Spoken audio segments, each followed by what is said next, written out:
Tema 3. Conductas reproductoras. El sexo es el mayor factor morfométrico discriminante en biología. Dimorfismo sexual. A las diferencias morfológicas, fisiológicas y conductuales que se observan entre machos y hembras se las denomina dimorfismo sexual cuando están asociadas al sexo. Son por lo general cuantitativas. Darwin, en The Descendant of Man, decía que el dimorfismo sexual se debe a la selección sexual, consecuencia del éxito de ciertos individuos sobre otros. La selección sexual contempla dos posibilidades. Los machos luchan entre sí, eliminando rivales para tener acceso a las hembras, y las hembras seleccionan a los mejores machos. También existe competencia intrasexual, cuando entre hembras se compite por los mejores espacios para la reproducción y la selección de machos. Los investigadores consideran a la selección sexual una subcategoría de la selección natural. A través de este mecanismo evolutivo se han seleccionado los caracteres sexuales secundarios y las estructuras cerebrales relacionadas con las conductas reproductoras. Observación y medida de las conductas reproductoras en el laboratorio. La psicología fisiológica se aproxima a los mecanismos cerebrales y neuroendocrinos a través de modelos experimentales, sobre todo con ratas pero también con primates. Conducta sexual. El objeto de la conducta sexual es transmitir el ADN. En cada especie se sigue un patrón ordenado entre machos y hembras. La conducta sexual es motivada y requiere la integración de estímulos externos con estados internos, neuroendocrinos. El apareamiento se acompaña de refuerzo positivo, placer. La conducta sexual implica una cadena de conductas, la cópula, divididas en apetitivas y consumatorias. Conductas apetitivas o preparatorias. Aproximación física al compañero sexual o a los incentivos relacionados. Son flexibles, se pueden condicionar por condicionamiento clásico o instrumental y se pueden utilizar diversas estrategias para alcanzar la cópula. Conductas consumatorias. Contacto directo con el incentivo, conductas estereotipadas, en su mayoría reflejas, y características en cada especie, la forma de copular. Las hembras de los mamíferos presentan receptividad sexual cíclica. Normalmente son ciclos estrales. Solo unas pocas especies de primates y la hembra humana presentan ciclos largos de aproximadamente un mes lunar o ciclos menstruales, llamados así por el sangrado de la mucosa uterina si no hay fertilización. En estas especies, la hembra es más receptiva durante la ovulación. La hembra receptiva manifiesta conductas apetitivas, pasivas o activas. Generalmente son las feromonas de la hembra las que alertan al macho. A continuación, la hembra emite conductas afectivas o proceptivas. Y cuando el macho monta a la hembra, ésta responde con conducta receptiva. En la rata hembra se produce lordosis, respuesta necesaria para que el macho inserte el pene en la vagina y realice la eyaculación. Para ello, la hembra arquea la columna vertebral y eleva la región anogenital. La rata hembra de laboratorio solo copula cuando está en celo, pero hay machos no estacionales que siempre están dispuestos a copular. En el último tercio del siglo pasado, Donald A. Desbury, de la Universidad de Florida, desarrolló una taxonomía que sigue 4 criterios dicótomos de la conducta copuladora que permiten su clasificación. 1. Traba, que consiste en el cierre mecánico que fija el pene en la vagina durante la cópula en algunas especies. 2. Movimientos intravaginales del pene, empujones que pueden ser uno o repetitivos. 3. Penetraciones múltiples. Y 4. Eyaculaciones múltiples. La naturaleza del refuerzo sexual. El sexo, utilizado como refuerzo, sigue las leyes generales del aprendizaje como con el agua y la comida, reforzadores naturales, a diferencia de que el hambre y la sed mantienen el equilibrio homeostático y el sexo no. El factor motivacional más importante de la conducta sexual es el estado hormonal del sujeto. Los estados endocrinos experimentan biorritmos, diarios, semanales, mensuales o estacionales. Así que el carácter reforzante del sexo se modifica con estos ritmos. Diseños para medir la atracción y la motivación sexual. Conducta operante. Un macho o una hembra aprenden a presionar una palanca para tener acceso al espécimen de sexo contrario. Adquisición de conducta en un pasillo recto. El macho o la hembra recorren un pasillo para llegar a la meta y encontrarse con el individuo del sexo opuesto. Se mide la velocidad para inferir la motivación. Superación de barreras electrificadas. Se va aumentando paulatinamente la intensidad de corriente en miliamperios para ver hasta dónde soporta el animal con tal de alcanzar la meta y copular. Laberintos en T y en I. Se estudia la selección de pareja preferencia entre un animal castrado y otro intacto. Motivación de incentivo. Se infiere cuando al animal no se le permite que consuma la cópula en el experimento. Me trabo mucho con las X. Condicionamiento del lugar. Se emplean dos cajas contiguas y diferentes. Los animales copulan en una de ellas y se observa qué caja prefieren. Conducta parental. El objeto de la conducta parental es la supervivencia y el desarrollo de las crías para la continuidad del ADN. Son conductas motivadas. La mayoría de las veces las realiza la hembra, como por ejemplo construir el nido durante la preñez. Observando el comportamiento de las ratas de laboratorio, una vez expulsadas las crías en el parto, la hembra primero ingiere la placenta, placentofagia, y limpia a las crías, estimula la región anogenital durante varios días. Si las crías salen del nido, las recoge. La conducta maternal es dimorfa, porque los machos no suelen presentar conducta parental y a veces devoran a las crías. Las hembras vírgenes tampoco presentan conducta maternal. Sin embargo, se puede utilizar la inducción para provocar conductas maternales en machos y hembras vírgenes, exponiéndolos durante varios días a sesiones con crías recién nacidas, aunque a veces se da infanticidio. Diferenciación y desarrollo sexual dimorfo del sistema reproductor.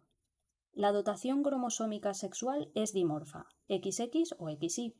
La presencia del cromosoma Y provoca la diferenciación de las gónadas indiferenciadas y bipotenciales hacia testículos, además de la producción de andrógenos y la masculinización del sistema reproductor interno, los genitales externos, todos los tejidos y el sistema nervioso. En presencia de XX, la gónada indiferenciada se diferencia a ovario y se produce la feminización. Funcionamiento del cromosoma X. En el cromosoma X se encuentra el gen para la producción de los receptores de andrógenos que van a dirigir la diferenciación hacia el macho. Existen mecanismos regulatorios que inhiben en las hembras por completo o en parte el segundo cromosoma X. Por lo que se sabe, esta inhibición ocurre al azar entre los dos cromosomas X. Por tanto, las hembras presentan mosaicismo. En unas células, el cromosoma X activo es el que procede de la madre y en otras es el que procede del padre. Este aspecto dimorfo es otra de las diferencias entre hembras y machos. La diferenciación del testículo y el ovario. El gen determinante del testículo, SRY, identificado en el brazo corto del cromosoma Y, dispara el proceso de diferenciación de la gónada indiferenciada del embrión. El cromosoma Y es el más pequeño del genoma humano y solo contiene un 2 o 3% del total del genoma. El gen SRY lo compone un único exón que codifica una proteína de 204 aminoácidos que regula la expresión génica. Durante la embriogénesis, el gen SRY inicia la cascada de acontecimientos moleculares para el desarrollo testicular. En ratones. 1. En el embrión de 10 días se observan a los lados de la línea media del tronco las crestas o pliegues genitales, idénticas morfológica y fisiológicamente en machos y hembras. Contiene las células precursoras de las células de Sertoli. Estas células precursoras, una vez diferenciadas, se sitúan en los tubos seminíferos y facilitan soporte estructural y metabólico a la formación de espermatozoides. Las células de Sertoli estimularán la diferenciación de las células de Leydig, productoras de andrógenos, la formación de los túbulos seminíferos y la formación de la red vascular específica del testículo. A los 10,5 y 12 días de desarrollo embrionario, se produce la expresión del gen SRY, cuya actividad regula al alza el gen SOX9, entre otros, clave para que las células de soporte de la gónada antes indiferenciada se termine diferenciando en células de Sertoli. Entre otras funciones, las células de Sertoli frenan la vía de la diferenciación de la gónada indiferenciada hacia el ovario. En la hembra todavía no se ha encontrado un gen para el ovario con funciones similares al SRY. La diferenciación sexual a partir de una bipotencialidad inicial consiste en la diferenciación de un sexo a la par que se inhibe la expresión del otro sexo de forma permanente. Diferenciación de los órganos. Los órganos sexuales internos derivan de los sistemas de conductos embrionarios. Los conductos mesonéfricos de Wolff, que en el varón derivarán en el epidídimo el conducto deferente, las vesículas seminales y el conducto eyaculador. Los conductos paramesonéfricos de Müller, que en la mujer a partir de ellos se forman el útero, las trompas de Falopio y la región superior de la vagina. Antes de la diferenciación de la gónada, todos los embriones tienen ambos tipos de conductos, en humanos desde el día 25. La diferenciación de los órganos sexuales femeninos se producen por la ausencia de los testículos, es decir, una ausencia de testosterona, y los conductos de Wolff sufren regresión. Así que en la hembra, al igual que el macho, se pone en marcha una cadena de genes para formar los ovarios. En los conductos de Müller, el gen WNT7 participa en el mantenimiento de la expresión de una secuencia de genes HOX. En ausencia del gen HOXA10, los 2/3 internos del útero se transforman en trompa de Falopio. Diferenciación de los genitales externos. Los conductos de Wolff y Müller están relacionados desde el inicio con el seno urogenital y tejidos anexos. Los genitales externos también se diferencian a partir de un tejido embrionario bipotencial, similar en ambos sexos hacia la 9ª semana. Se termina de diferenciar al final del primer trimestre de gestación. Durante la indiferenciación, el polo caudal externo del embrión presenta 3 estructuras. 1. El tubérculo genital. 2. Las protuberancias o montículos labioescrotales. Y 3. El pliegue cloacal. El estadio indiferenciado permanece hasta que la cloaca se divide en el seno urogenital y el ano. La diferenciación de los genitales masculinos se debe a la dihidrotestosterona, DHT, que se forma a partir de la testosterona, producida por el testículo gracias a la enzima 5A reductasa. El tubérculo genital se alarga formando el pene y los pliegues urogenitales se cierran formando la uretra. Hacia la semana 14 de gestación se diferencian claramente los genitales externos masculinos. Se completa entre las semanas 25 a 35, con el desarrollo del falo y el descenso testicular. A partir del seno urogenital se forma la próstata y las glándulas vulvouretrales. En el feto femenino, la diferenciación de los genitales la promueve la presencia de estrógenos, ausencia de andrógenos. La parte distal de los conductos de Müller contactan con el seno urogenital para formar el tercio más externo de la vagina. Los pliegues urogenitales forman los labios menores y las protuberancias labioescrotales forman los labios mayores. El clítoris se forma a partir del tubérculo genital. Dimorfismo sexual en el cerebro. Mecanismos evolutivos, genéticos y epigenéticos del dimorfismo sexual y la conducta sexual. El cerebro de los mamíferos presenta dimorfismo sexual, macho-hembra, debido a un mecanismo genético y otro epigenético u hormonal. A mediados del siglo XX, Jost realizó experimentos en los que castró embriones macho de conejo que desarrollaron un aparato reproductor femenino, ausencia de andrógenos. Phoenix y Coles, 1959, investigaron sobre los mecanismos hormonales causantes de la diferenciación sexual del sistema nervioso y la conducta sexual. Inyectaron testosterona a hembras de cobaya durante la gestación. Al nacer, las crías hembras presentaron genitales externos masculinos. Cuando alcanzaron la madurez, se las castró y se les administró estradiol y progesterona, pero fueron incapaces de responder con lordosis a los estímulos de un macho. Luego se les inyectó testosterona y mostraron la conducta típica de monta del macho durante el apareamiento. De esto se deduce que durante la gestación, la testosterona organiza las regiones cerebrales relacionadas con la conducta sexual, masculinizándolas. Cuando el animal llega a la adultez, la testosterona activa esas regiones y se produce la conducta sexual del macho. Por otro lado, hay que considerar que existe un dimorfismo en el cerebro que tiene su origen directamente de la expresión genética y no de las hormonas, puesto que todas las células del organismo son XY o XX.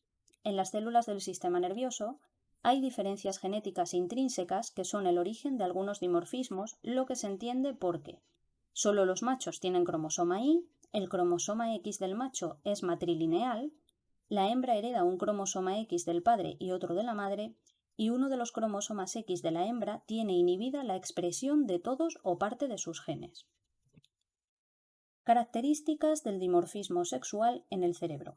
Durante la ontogenia, el cerebro experimenta un proceso de diferenciación sexual.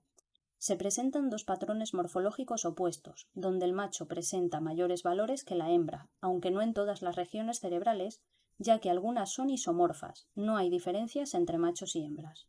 Por ejemplo, en el NEST-MP lo masculino es tener más neuronas que la hembra, mientras que en el NEST-LA lo masculino es tener menos neuronas que la hembra. El dimorfismo hay que verlo en el contexto de sistemas anatómico-funcionales con respecto a una conducta. Por ejemplo, se ha demostrado que el sistema olfativo de los mamíferos, la red neuronal compleja, está implicado en el control de la conducta sexual y parental, por lo que presenta dimorfismo. La mayoría de los mamíferos, excepto primates y humanos, tienen dos sistemas olfativos. Uno, el que capta las moléculas de bajo peso molecular, SOP, sistema olfativo principal, y 2, el que capta feromonas de alto peso molecular desde el órgano vomeronasal, denominado sistema olfativo accesorio o vomeronasal, SV. La red neural del vomeronasal controla la conducta reproductora en la rata. El volumen y el número de neuronas de las estructuras del vomeronasal es dimorfo y sigue un patrón macho más que hembra.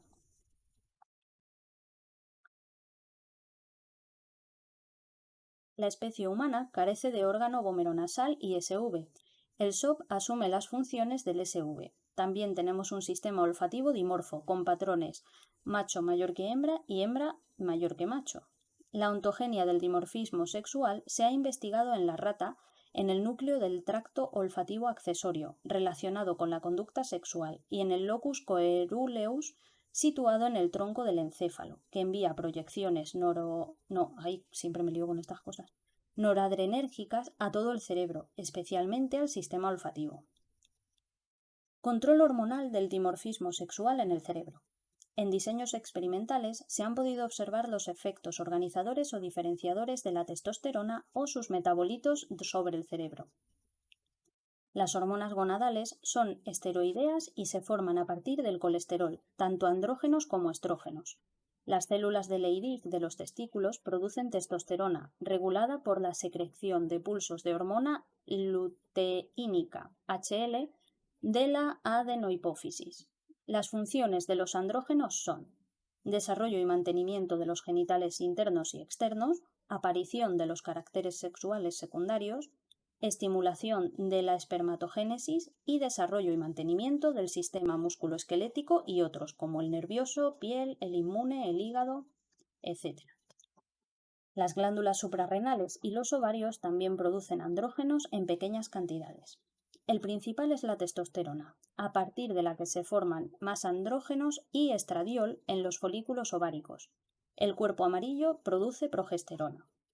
El estradiol es preciso para el funcionamiento del sistema reproductor femenino y actúa sobre el sistema nervioso, la piel, el sistema musculoesquelético, el digestivo y el inmune.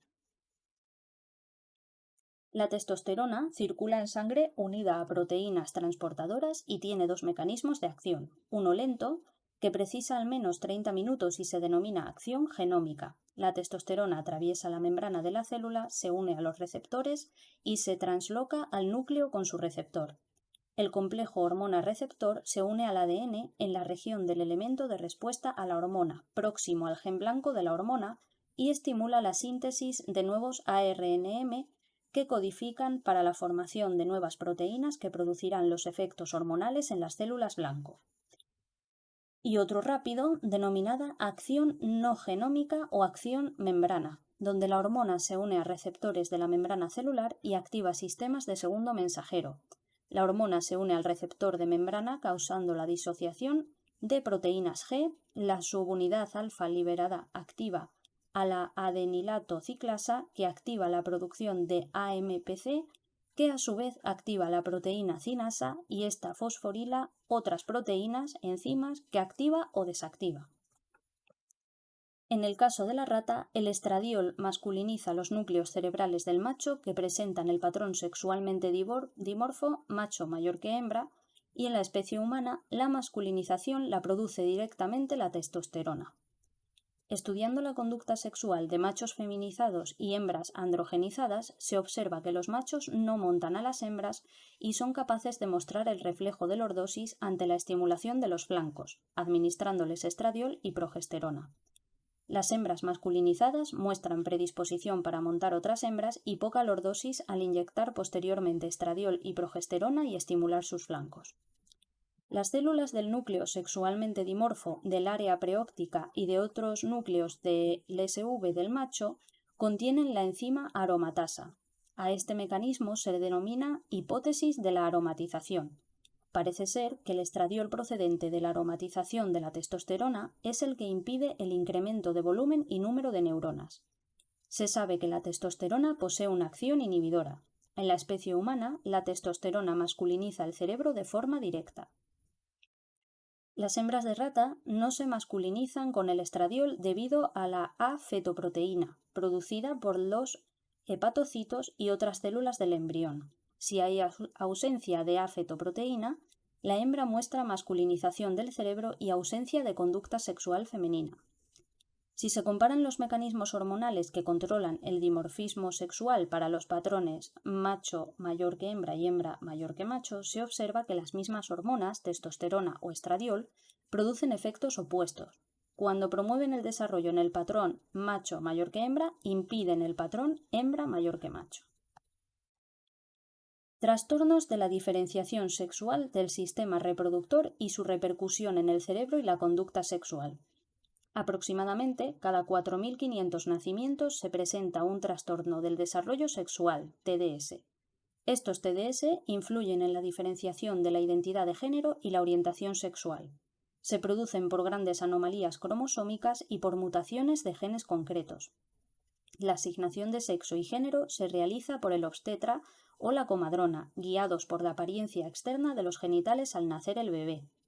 Esto condiciona la vida de la niña o el niño. Cuando un recién nacido presenta anormalidad o ambigüedad en los genitales, es precisa la cirugía genital y los cuidados. Algunos TDS están asociados a patologías médicas o pasan inadvertidos al nacer y se manifiestan en la pubertad. Hay que tener en cuenta que el proceso de diferenciación sigue la siguiente línea: diferenciación de las gónadas, diferenciación del sistema reproductor interno, los genitales externos y el cerebro, y diferenciación de la conducta. La producción de andrógenos y hormona antimulleriana por parte del testículo garantiza la diferenciación del macho. La ausencia de testosterona y de hormona antimulleriana conduce a la diferenciación del tracto reproductor de la hembra. Mujeres XO, síndrome de Turner ST. Consiste en la ausencia total o parcial de uno de los cromosomas X, normalmente una monosomía 45X, y el X procede de la madre. Otras veces se observa duplicación o deleción de algún brazo del cromosoma, brazo largo en anillo RX o mosaicismo 45X, 46XX. Así que estas personas son haploinsuficientes para algunos genes. Pueden presentar anomalías cardíacas y renales, problemas metabólicos como obesidad, enfermedades autoinmunes y menor desarrollo con afectación del sistema esquelético y la hormona del crecimiento. Las pacientes con monosomía X tienen un fenotipo más severo. Disgenesia ovárica, ovarios no desarrollados y disfuncionales, con fenotipo femenino, órganos sexuales internos y externos femeninos. Baja estatura, aspecto dismorfo, carencia de producción de estrógenos, no se presenta pubertad y no hay menarquía, infertilidad. En los casos de ausencia completa del segundo cromosoma X, ovarios no desarrollados o no funcionales, disgenesia, órganos sexuales internos y externos femeninos, y se induce la pubertad con estrógenos y se mantiene un tratamiento hormonal de por vida. Cerebro de mujeres con ST. Es bilateralmente menor en volumen de sustancia gris y en las circunvalaciones precentral y postcentral y en el lóbulo parietal. Mayor volumen de sustancia gris en la ínsula, el lóbulo temporal izquierdo y el putamen derecho. IQ normal con dificultades espaciales y en memoria verbal. Funciones ejecutivas afectadas, baja autoestima, timidez y ansiedad social. Se puede mejorar induciendo la pubertad, con cirugía estética y apoyo psicológico. Su orientación sexual es heterosexual. Hombres XXI o síndrome de Klinefelter, SK. Afecta a 1 de cada 660 recién nacidos. De cariotipo 47 XXI, con hipogonadismo, testículos pequeños, criptorquidia, azoospermia e infertilidad. Otras variantes son 48XXXI, 48XXII, 49XXXXI y mosaicismo 47XXI, 46XI. Suelen tener niveles bajos de testosterona, de estatura superior a la media, con afectación en el desarrollo esquelético, desarrollo de las mamas, ginecomastia, mayor riesgo de diabetes, hipotiroidismo, hipoparatiroidismo y enfermedades autoinmunes, diversos grados de afectación cognitiva con respecto al lenguaje y las habilidades espaciales, y mayor morbilidad psiquiátrica para depresión, autismo, ansiedad, hiperactividad y esquizofrenia. Se producen cambios en las mismas estructuras cerebrales que en el ST. Puede resultar útil la terapia sustitutiva con andrógenos hasta la pubertad. Con respecto al género y la orientación sexual, los varones SK presentan un espectro amplio. Los niveles bajos de testosterona podrían facilitar la disforia de género, transexualidad y la orientación sexual. Trastornos relacionados con los receptores o el metabolismo de los andrógenos en hombres XY y mujeres XX. Síndrome de insensibilidad a los andrógenos, SIA. Es un trastorno de resistencia a los andrógenos. El fenotipo es femenino en un varón con cariotipo XY y testículos funcionales que producen andrógenos en concentraciones normales. Se debe a una mutación en el gen del receptor de andrógenos RA localizado en el cromosoma X. En su forma incompleta, fenotipo varón, ginecomastia durante adolescencia, infertilidad y algunos varones se sienten varones, por lo que la castración en la niñez supone un problema importantísimo. El SIA completo, SIAC. Fenotipo femenino con abultamientos inguinales en labios mayores. Amenorrea en la adolescencia. El RA no es eficaz y los andrógenos no ejercen sus efectos sobre el ADN. Los andrógenos son aromatizados a estradiol, lo que ocasiona el desarrollo de los caracteres secundarios femeninos. No presentan vello púbico ni en axilas, porque depende de los andrógenos córtico-suprarrenales. No tienen ovarios ni trompas de falopio, útero, cérvix ni vagina proximal, debido a la acción de la hormona antimuleriana producida por las células de Sertoli del testículo. Se observa feminización del lóbulo parietal.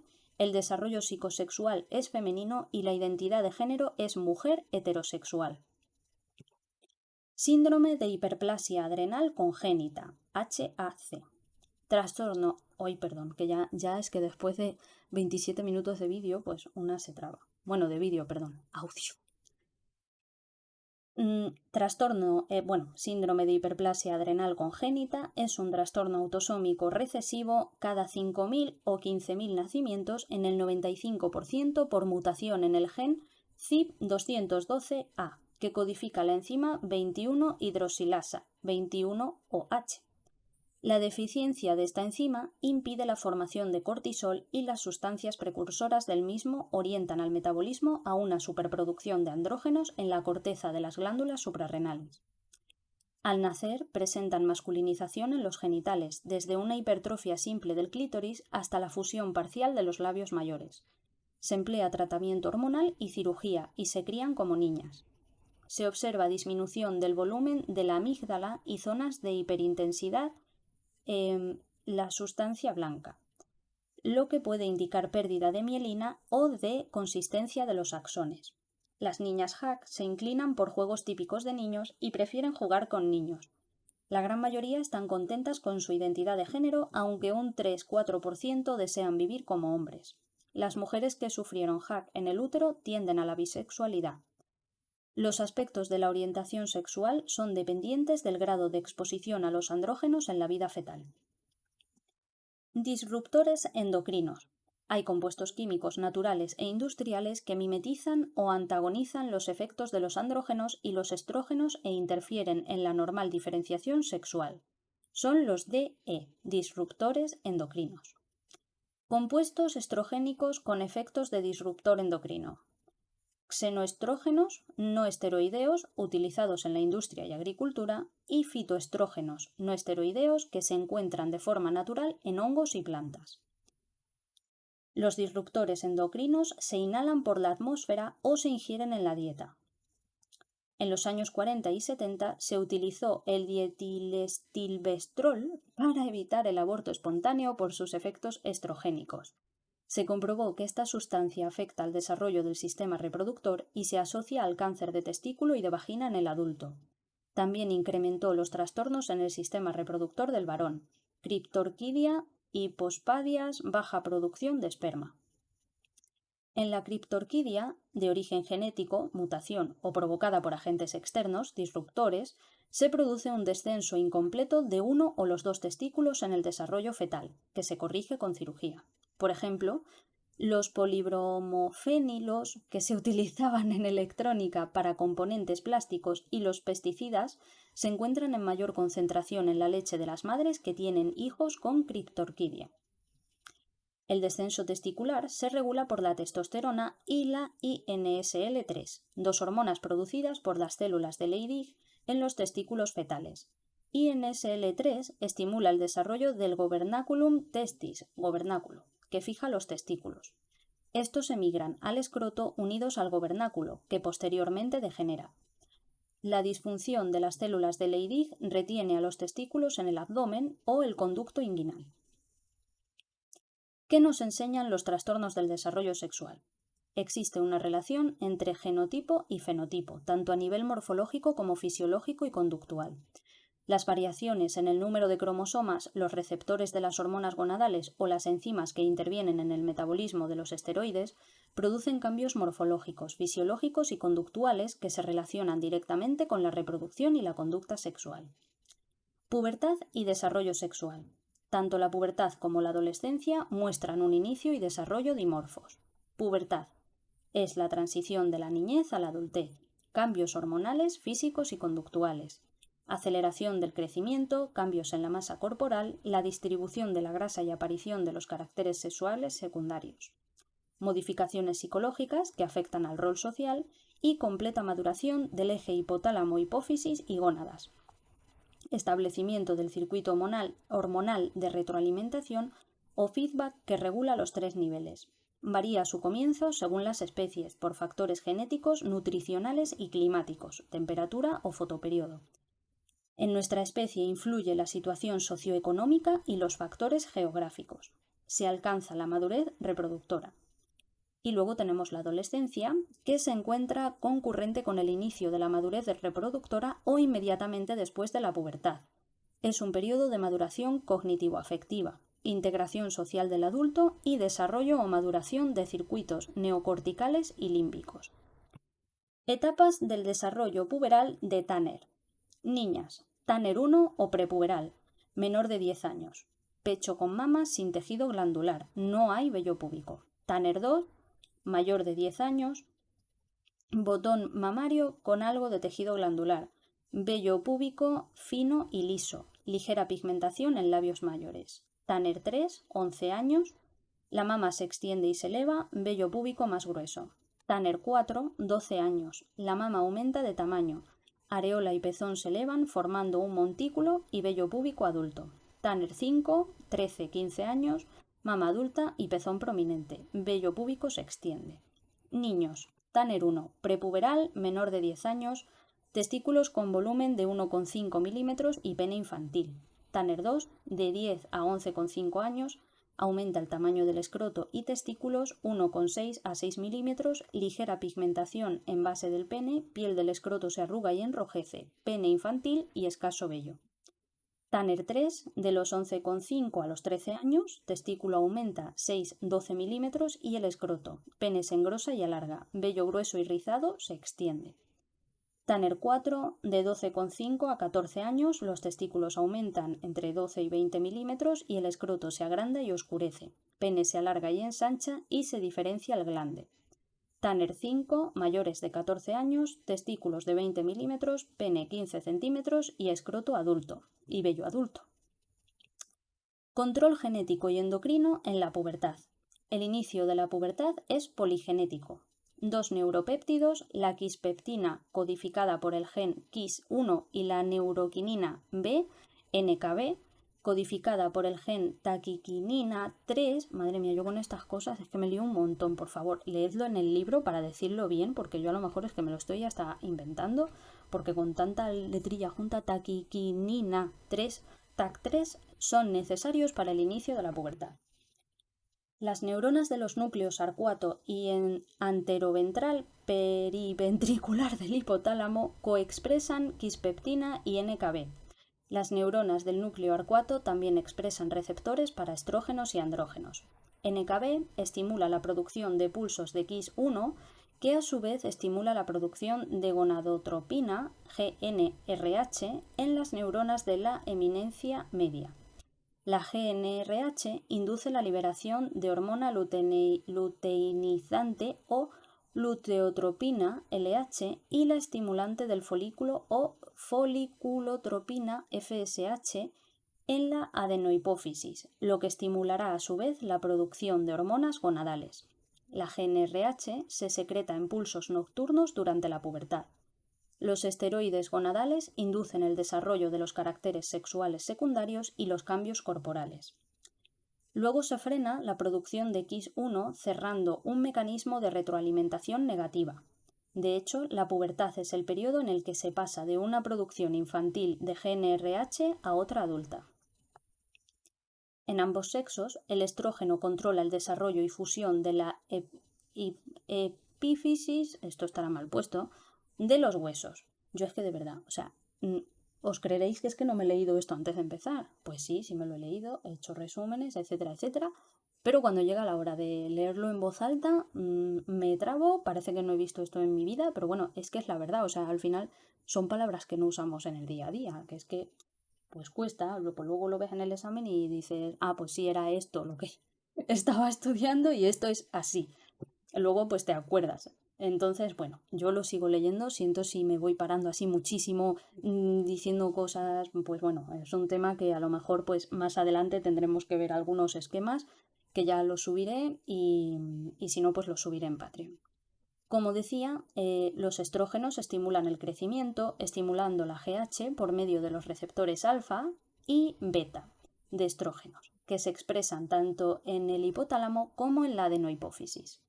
En la etapa prepuberal, los niveles de estrógenos en niños y niñas y el GH muestran una correlación positiva. Los niveles séricos altos de GH y IGF-1 son característicos de la pubertad.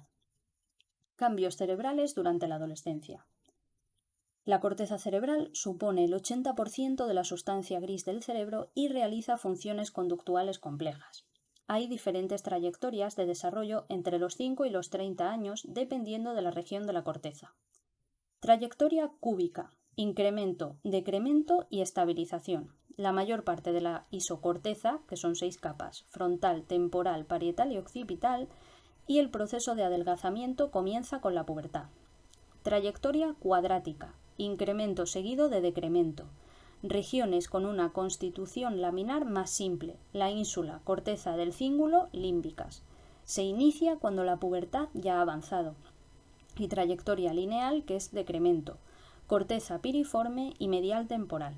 El adelgazamiento de la corteza durante la adolescencia en las 3 trayectorias depende de la eficacia del receptor para los andrógenos. Durante la pubertad tiene lugar una segunda ola de sinaptogénesis y arborización dendrítica, seguida de una fase de poda neuronal antes de que se constituya la circuitería cerebral del adulto. Control neurohormonal de la conducta sexual de la hembra. En los mamíferos, la hembra determina cuándo hay cópula al entrar en celo, en estro. Las hormonas prenatales y postnatales intervienen en la conformación y expresión de la conducta sexual, unas veces de forma directa sobre los circuitos de las conductas sexuales y otras indirectamente, acciones sobre los sistemas sensoriales, motores o los relacionados con la motivación, emoción y aprendizaje.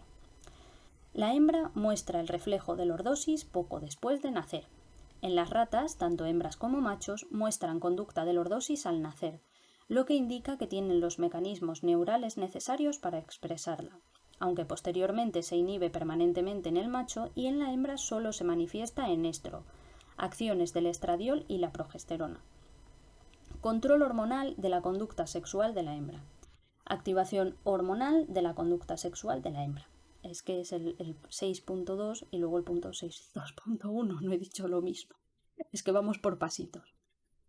Estudio en roedores. Diestro. Es el incremento progresivo de niveles de estradiol en suero producidos por los ovarios. Proestro. Incremento brusco de progesterona y disparo de LH necesaria para que se produzca ovulación. Se provoca la secuencia estradiol-incremento de progesterona que actúan directamente sobre las células del hipotálamo que induce la receptividad de la hembra. Desinhibición del reflejo de lordosis durante la noche del proestro y el día del estro. Estro, pues es la receptividad sexual. En ratas de laboratorio el estro dura 5 días. No, sí. Características del ciclo menstrual o estral en algunas especies. Se pueden diferenciar 3 tipos de ciclos, que sería: la ovulación es espontánea y se establece un cuerpo lúteo, la duración del ciclo es larga y varía de los 16 días en la cobaya a los 28 en primates, y hay receptividad durante la ovulación. Otro tipo, pues es la ovulación es espontánea, pero el cuerpo lúteo no se forma si no hay cópula y preñez. La duración del ciclo es de 4 o 5 días en ratas o hámster. Hay receptividad en la ovulación. Y otro tipo, la ovulación se produce durante el coito. La hembra se mantiene en estro hasta la cópula, que lo cesa. Produce la ovulación y la formación del cuerpo lúteo. El ciclo dura unos 16 días en gatos y conejos. En los primates, la motivación sexual tiende a coordinar la conducta sexual con la fertilidad, pero hay independencia entre el estado hormonal y la conducta sexual. Es un mecanismo único de primates y humanos que permite la participación de variables sociales. Comienza a apreciarse en la adolescencia. En las hembras de macaco, los niveles de estradiol correlacionan positivamente con la motivación de la hembra para el apareamiento, y esta es mayor cuando los niveles de estradiol son más altos antes de la ovulación. Así que el estradiol es crítico en la motivación sexual, pero cabe destacar que también hay una interacción de las variables sociales, ya que existe una jerarquía entre las hembras. Las de mayor rango muestran mayor número de conductas de solicitación al macho, impidiendo a la vez que las de menor rango se acerquen a él. En la especie humana, la mujer mantiene relaciones sexuales con independencia de sus niveles hormonales, ya que influyen diferentes variables, como por ejemplo la motivación sexual de su pareja, las convenciones culturales y tabúes, el utilizar o no métodos anticonceptivos o evitar la concepción y la organización de la sociedad, día de la semana, celebraciones, vacaciones, etc. Otra cosa es medir el deseo sexual en lugar de la frecuencia en las relaciones sexuales, lo que sí se puede asociar a fluctuaciones hormonales. Se observa un pico de deseo a mitad del ciclo, en la ovulación, cuando hay un incremento del estradiol y sus metabolitos en suero, orina y saliva. Con respecto a los niveles de testosterona, hay estudios que correlacionan los picos de la hormona con aumento del deseo, mientras que otros son contrarios. Con la progesterona, el deseo sexual correlaciona de manera negativa. El elixir de la vida. En 1889, Charles Edward Brown Sequard se inyectó una mezcla de sangre, semen y fluido testicular de perros y cobayas y dijo que había experimentado un incremento en la fuerza física y mental y alivio del estreñimiento, entre otras cosas. A finales del siglo XIX, los médicos utilizaban el elixir para cualquier patología, como histeria, epilepsia, etc.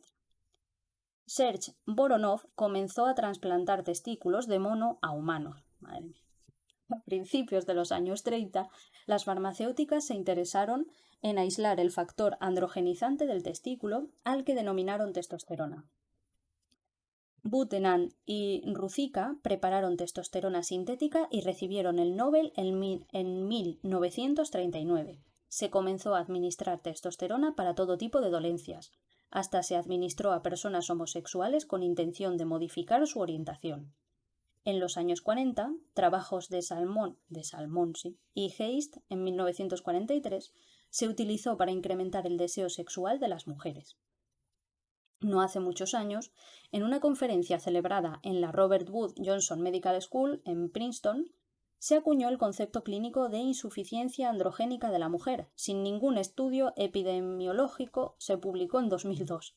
Se desarrolló el Viagra femenino, Intrinsa. En mujeres menopáusicas, la administración de estradiol incrementa el deseo sexual. La testosterona por sí sola no produce efecto sobre el deseo sexual de la mujer. Su efecto solo se evidencia en asociación con el estradiol, ya que la testosterona se aromatiza a estradiol. Cabe destacar que el estradiol disminuye el volumen de la corteza cerebral y la testosterona lo aumenta, es anabolizante. Función organizadora de las hormonas durante la gestación y la época perinatal. Se ha comprobado experimentalmente que la conducta femenina, por ejemplo, lordosis de la rata para la monta del macho, que se manifestará en la edad adulta, se diferencia y organiza perinatalmente en ausencia de testosterona, lo que indica que es esta ausencia de la hormona lo que produce la diferenciación del cerebro y la conducta hacia la feminización. Estudios con primates. La androgenización prenatal de las hembras produce masculinización de la conducta sexual. En los trabajos del grupo de Goi, se androgenizó a hembras de macaco durante la gestación para exponer al embrión a la hormona. Cuando la cría alcanzó la madurez, se estudió la conducta de monta a otras hembras después de administrar testosterona y se comprobó que mostraban más conductas de monta que las hembras castradas en edad adulta, a las que también se administró testosterona. Así que se ha observado que las hembras androgenizadas en periodo prenatal muestran una pérdida de la conducta sexual femenina, desfeminización, con menos conductas proceptivas y receptividad. También se ha observado que los machos las montan menos, como si resultasen menos atractivas. También se ha observado que las hembras tratadas prenatalmente con dihidrotestosterona, andrógeno no aromatizable a estradiol, muestran los mismos efectos que las tratadas con testosterona, que sí es aromatizable a estradiol. Estudios en la especie humana. Se ha visto que la mujer sigue el patrón del resto de mamíferos, lo que hace suponer que la organización del cerebro y la conducta siguen los mecanismos básicos de otros mamíferos. Control neural de la conducta sexual de la hembra. Vamos a hablar del control neural de la lordosis en la rata. Sabemos que la lordosis de la rata es un reflejo somatosensorial que depende de los niveles de estradiol. Tiene un control supraespinal y se organiza en módulos jerárquicos. El módulo medular se controlan los reflejos locales, en el módulo del tronco del encéfalo se coordina la actividad a través de los segmentos medulares y el módulo del hipotálamo añade la dependencia hormonal del circuito. El circuito es jerárquico porque sin la estimulación del hipotálamo por el estradiol no se activan los núcleos del tronco del encéfalo que facilitan el reflejo a nivel medular. Módulo medular. El input sensorial desencadenante del reflejo de lordosis en la hembra en estro lo produce el macho estimulando los mecanorreceptores cutáneos al montar a la hembra porque presiona sus flancos con las patas delanteras, apoya el hocico sobre su espalda, aprieta con su peso en la parte posterior de la espalda y presiona sobre el perineo. Los segmentos medulares implicados son los lumbares L1, L2, L5 y L6 y el sacro S1. Es importante el nervio pudendo, que recoge la información de la estimulación del perineo. La extensión del campo sensorial depende de las hormonas del ovario. La presión sobre los mecanorreceptores de la piel es conducida por fibras A-beta, alfa-beta, cuyos cuerpos celulares se encuentran en los ganglios dorsales L2, L5, S1. Los axones de las neuronas ganglionares penetran por el asta dorsal de la médula en los segmentos referidos anteriormente y a través de interneuronas estimulan las motoneuronas del astra ventral, que contraen los sistemas musculares del longissimus ileocostalis y del transverso spinalis, provocando la lordosis. Las interneuronas reciben impulsos del sistema sensorial cutáneo y reciben información descendente por las vías vestíbulo-espinal y retículo-espinal. La información sensorial asciende a niveles superiores del sistema nervioso central. Se observa expresión de CFOS-ARNM en células que contienen receptores para estrógenos en el área preóptica medial, núcleo de la estría terminal, núcleo ventromedial del hipotálamo y amígdala medial. Módulo vulvar pontino. En el nivel vulvar pontino hay dos núcleos necesarios para la lordosis: el núcleo vestibular lateral, NVL, y el núcleo gigantocelular, NGC. Ambos reciben información sensorial sexual vía los haces espinovestibulares y espinoreticulares y estos envían axones por medio de los haces vestíbulo-espinales y retículo-espinales a las motoneuronas del asta anterior de la médula, encargadas de la respuesta motora de contracción muscular. Módulo mesencefálico. Las neuronas que facilitan la lordosis en el módulo mesencefálico se localizan en las regiones dorsal y lateral de la SGC, sustancia gris central, y en la región dorsal de la formación reticular del mesencéfalo. La sustancia gris central recibe inervación masiva del núcleo ventromedial del hipotálamo, VMH, que es el más alto control jerárquico de la lordosis, y envía información descendente al NGC y a la formación reticular pontina. Módulo hipotalámico. El VMH facilita la lordosis incrementando la excitabilidad de las neuronas reticuloespinales e inhibiendo la sensación dolorosa de la monta en las neuronas del módulo mesencefálico. La lordosis se puede inducir administrando secuencialmente estradiol y progesterona, ya que las neuronas del VMH tienen receptores para el estradiol y este induce la formación de receptores para la progesterona. Las neuronas VMH que concentran el estradiol envían axones a los núcleos del módulo mesencefálico. Módulo prosencefálico. El cerebro, además de los estímulos somáticos inducidos por la monta del macho, precisa la integración de estímulos olfativos y emocionales que controlan la receptividad sexual de la hembra, y la hembra recibe importante información olfativa del macho desde el principio del encuentro sexual. Se aprecia que el VMH, que es el origen de la respuesta de lordosis, pertenece al SV. Este núcleo integra estimulación olfatoria y somatosensorial. En relación con la estimulación olfativa, hay núcleos que facilitan la lordosis y otros que la inhiben. El OV proyecta sobre el bulbo olfativo accesorio, BOA. Las lesiones bilaterales del bulbo olfativo accesorio reducen la lordosis y la expresión de cefos en neuronas de la AMG y el NEST, también pertenecientes al sistema vomeronasal. El punto crucial que afecta a la lordosis es la disminución de las neuronas que expresan GNRH en todos estos núcleos mencionados. El septum lateral, un núcleo perteneciente al sistema límbico, también presenta conexiones recíprocas con el VMH y ejerce una función inhibitoria de la lordosis. En resumen, el VMH, que es el módulo superior que integra la respuesta de lordosis, está a su vez controlado por la acción facilitadora o inhibidora de núcleos del SV y el SL. La expresión de la lordosis en el macho. Los machos recién nacidos son capaces de expresar lordosis que se inhibe en la etapa adulta. Algunos machos, cuando son castrados y se les administra estradiol y progesterona, también muestran lordosis, lo que indica que el macho adulto posee los mecanismos cerebrales para expresar lordosis, pero han quedado inhibidos de forma permanente durante la infancia, mientras en la hembra la conducta se desinhibe periódicamente durante el estro.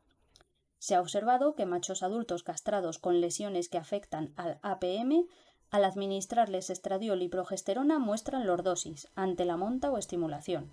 Se ha constatado que factores externos como el estrés maternal y el alcohol pueden desmasculinizar, feminizar la conducta del macho, de manera que si han sido expuestos a estos dos factores prenatalmente, expresan lordosis de adultos y hasta pierden el 50...